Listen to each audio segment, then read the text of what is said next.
Kumusta? Maligayang pagdating sa Dream Start Labs.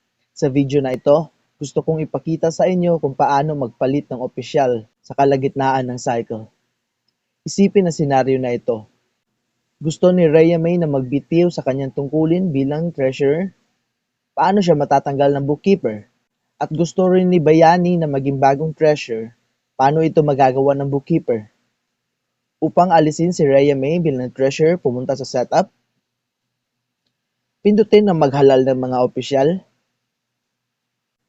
Pindutin ang alisin sa tabi ng pangalan ni Rhea May pagkat gusto niya magbitiw bilang treasurer. May lalabas na paalala, pakikumpirma, pindutin ang oo. At dito may lalabas na bagong paalala. Nais bang maghalal ng ibang miyembro para punuan ang posisyon ng treasurer? Pindutin ang oo. At dito makikita natin ang mga miyembro na gusto nating gawing treasurer. Piliin natin si Bayani at pindutin ang OK. At dito, matagumpay nating naalis si Rhea May bilang treasurer at pinalit si Bayani.